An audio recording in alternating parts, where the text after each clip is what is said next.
It was a very ordinary neighborhood. In the morning, seniors went out for walks. At night, the lights turned off one by one. Just a place like any other. But one day, the nights started to feel different. Around 2 in the morning, an unfamiliar car would stop briefly, then disappear.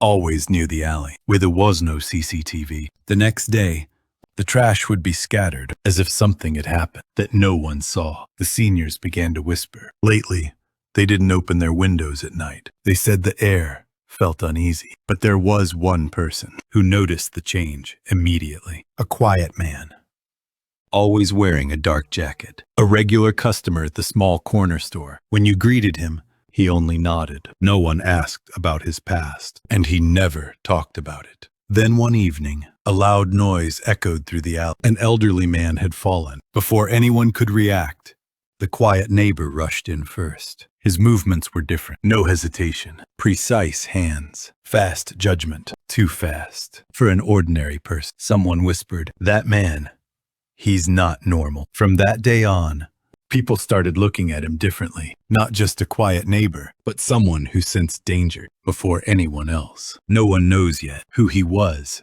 in the past. But one thing is clear. Something is coming to this neighborhood, and he already knows it. After that night, the neighborhood was no longer the same. People didn't say it out loud, but they watched him. The quiet man, the one who arrived too fast. Some noticed his posture, too straight, too controlled. Others noticed his eyes, always scanning, always alert. One senior whispered, "That's not how civilians move." Someone else said, "I've seen that look before in the military." The rumors spread slowly, not loudly. Just enough to feel dangerous. The man noticed the change. He felt the eyes on him. That night, he didn't sleep. He sat in the dark, listening to the sounds outside. A car door closed, footsteps stopping suddenly, a voice lowered on purpose. His body reacted before his mind did. Muscle memory, training that never disappears. He tried to suppress it, he told himself. He was done with that life. No more orders, no more missions, no more losses. But the past doesn't ask for permission. A flash crossed his mind. Cold water, heavy gear. Darkness so deep you couldn't tell sky from sea. Breathing slow. Silent. Waiting. He opened his eyes. He was back in the neighborhood. Old buildings, narrow alleys, elderly neighbors who trusted him without knowing who he really was. He stood up and looked out the window. If something happened here, these people wouldn't stand a chance. He clenched his fist. I promised myself I'd never go back. But this time, it wasn't about the country. It was about this street, this building, these people. And if danger came again, he knew the truth. He wouldn't be able to look away. It happened sooner than anyone expected. Just after midnight, the sound was sharp, metal scraping metal, then glass. Someone had broken into the building at the end of the street, a place where only seniors lived. By the time the noise reached the apartments, panic had already begun. Doors stayed shut, lights turned off, phones shook in trembling hands. Someone whispered, "Don't open the door." Someone else prayed that it would pass. But it didn't. Footsteps moved slowly, too careful, too confident. The quiet man was already awake. He didn't rush. He listened. Distance. Timing. Number of footsteps. 2. No, 3. Not kids, not drunk. This was organized. An elderly woman tried to open her door. She thought it was the manager. The sound of the lock turning made his blood freeze. He moved. Not fast. Not loud. Just enough. He positioned himself in the dark, between the stairs and the hallway. A shadow appeared, then another. They didn't see him. They never do. A sudden grip, a sharp turn, a body pressed against the wall. No scream. No chaos.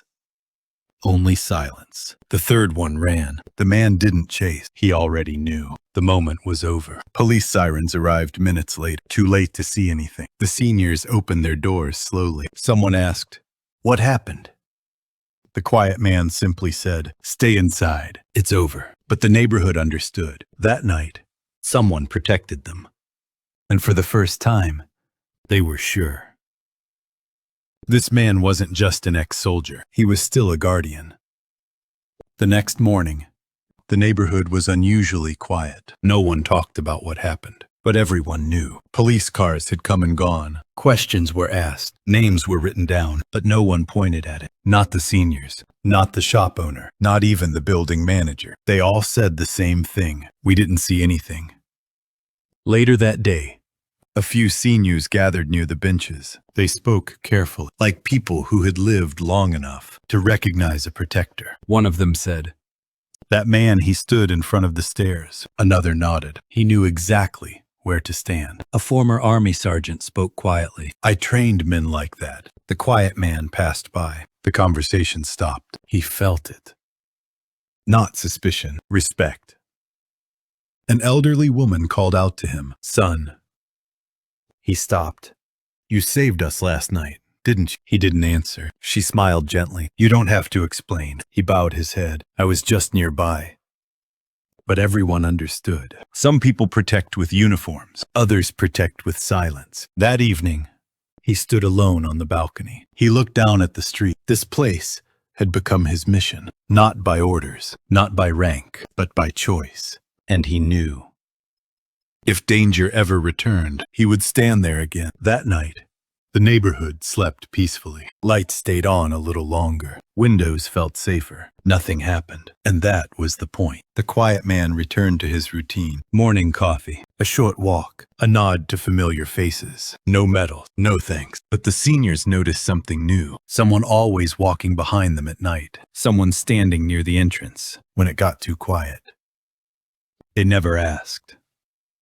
They didn't need to. One elderly man said softly, "Some soldiers never leave the battlefield." Another replied, "Some battles are just small." The quiet man heard that. He smiled for the first time. He wasn't protecting a nation anymore. He was protecting people. And that was enough. Because true guardians don't wear uniforms. They live next door. They don't announce themselves. They stay silent so others can sleep.